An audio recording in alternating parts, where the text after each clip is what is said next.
Alright guys, so I just arrived in this city and I have no idea how to pronounce the name. But luckily, I met some locals. They're gonna help me out. Hi, welcome to Gqeberha, also known as Port Elizabeth. Our city is like local called PE.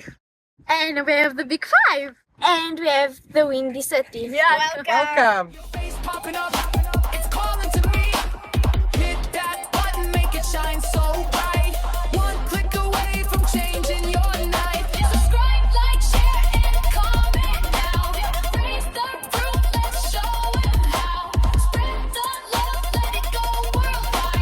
I took the Intercity Express bus ride from Durban to Port Elizabeth, and it was supposed to be 14 and a half hours, and it took us about 17.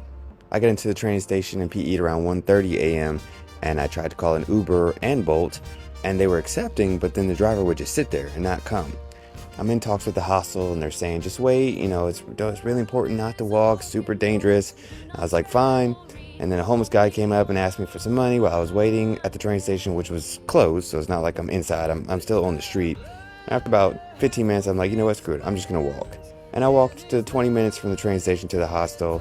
It was a ghost town. I saw like 2 people, 1 car, no issues. So the hostel I'm staying at is the only hostel in the city, and this is the 5th largest city in South Africa. And despite PE being the first stop on the garden route going west, there's just this one hostel. So I was there pretty much alone. There were some guys that were working that were staying there, but I was the only tourist in the building. This place is so windy, I was worried I wasn't going to be able to fly my drone.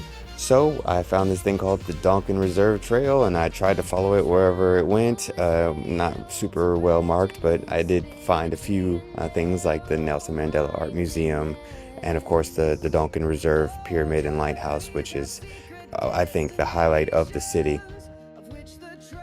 In February 2021, the city of Port Elizabeth's name was changed to Gqeberha, but nobody says that. Everybody just says PE still. The reception at the hostel, they were trying to call around and see if there was anything in the city to do. The Addo Elephant Park didn't have any book tours, so that means I would have to rent an entire 4x4 by myself, which would have been like 2,000 Rand, which I wasn't doing. And there was another safari place that said they'll do it for 1,500 Rand, again, outside my price limit. And then there was like a city tour, but it was private and it was 800 Rand. I'm like, okay, you know what? It's not a whole lot to do. And you know it's bad when the guy at the reception says, well, we have this mall over here that's pretty cool. Okay, you know there's nothing to do in that town. And funny enough, that same guy actually offered to take me to play tennis with him. So I thought Durban tourism was bad, but PE is way worse. My original plan was to stay 3 nights, but I just cut that to 2. The night that I arrived, which obviously had to stay, give me 1 full day, sleep, and then I'm out the next morning. So everybody's trying to tell me that there's nothing in PE. Online it says, yeah, it's just a starting point for the garden route. I really wanted there to be something here, and it doesn't seem like there's anything here. And it's like a ghost town. It's Friday afternoon, and there's nobody outside. And I've walked pretty much around the entire center. I haven't been on the main shopping street yet. I'm going there next.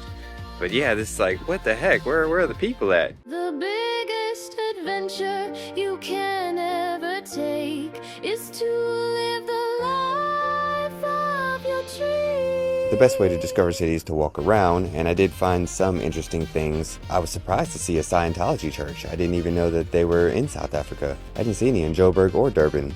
Absolutely everything in this city is named after Mandela. So I guess this is all the tourist information that's available here in PE. So my advice to anybody who's planning to do the garden route coming from Johannesburg, rent a car with friends. It's going to be much cheaper to rent a car. Then you can, go at your own pace. I didn't get to go to Drakensberg because there was no way to get there logistically from Joburg or Durban without paying a ton. So get a car with friends. It makes it so much easier. And since I'm a solo traveler, I'm going to use the Baz bus, which is a shuttle service that will take you along the garden route and stops at a bunch of different places. And you pay once and you can just get on once a day, stay overnight or however long you want to stay, and then get back on, keep going the way you were going. This is best for somebody like me, solo traveling, but if I had the option of getting a car, I would definitely prefer to do that because then I can go at my own speed. The Baz bus used to go all the way to Johannesburg and Durban, but now after COVID, they only start in PE and they go to Cape Town, or they start in Cape Town, come to PE. So I'm the first stop. They'll pick me up in the morning and we will start the garden route adventure. I did stumble upon a nice little cafe, 78 Haverlock, and I met the owner there, Lauren. She's pretty cool. So since I've been here in South Africa, I keep seeing on the menu red cappuccino. I'm like, what is this? Find out it's a drink with rooibos tea instead of coffee, but it's made with the same steamed milk that you find in a cappuccino.